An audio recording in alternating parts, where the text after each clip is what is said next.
Nagtigil pasada ang mga miyembro ng isang transport group sa Maynila.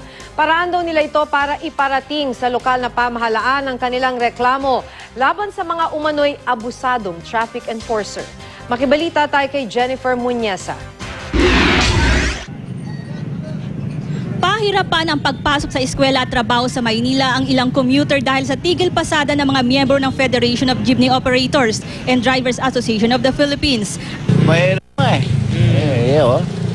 pagod na nga kami. Ayon sa presidente ng FEDJODAP na si Zenny Maranan, mahigit 8,000 ang sumali sa transport strike. Inirereklamo nila ang umano'y pangungutong at madalas na paninikit ng mga traffic enforcer. 25 traffic enforcer ang nasa listahan nila ng mga umano'y abusado. Giit ni Manila Vice Mayor Isko Moreno, nasa 40 traffic enforcer na ang natanggal sa serbisyo dahil sa pag-abuso sa tungkulin. Kung sila natitikitan, siguro hindi sila sanay ngayon na maigpit ang pamahalaang lokal ng Maynila. Ngayon, kung sila hindi lumalabag, malamang hindi sila matitikitan. Maraming matitigas ang ulo ng driver. Ayon kay Moreno, inaayos lang nila ang sitwasyon sa mga kalsada sa Maynila. Marami raw kasing tsuper ang hindi sumusunod sa batas trapiko. Wala naman daw itong problema sa FEDJODAP pero abusado raw talagang ilang traffic enforcer. Gusto na mga tsuper na makipagpulong ngayon sa pamunuan ng lungsod kahit pa nakaharap na nila kanina si Moreno na traffic czar ng Maynila. Kami na ang tumutulong para sa inyo, para sa kapakanan ng tao.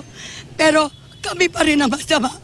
Kaya kung hindi nyo kami kakausapin, wala kayong pagmamahal sa mamamayan ng Tondo.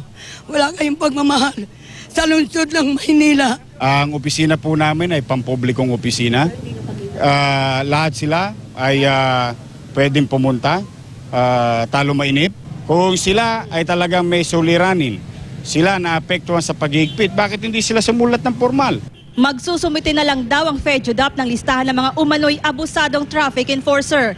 Hindi pa malinaw kung hanggang anong oras ang tigil pasada ng FEDJODAP ngayong araw. Jennifer Muñeza, Nagbabalita, Pilipinas.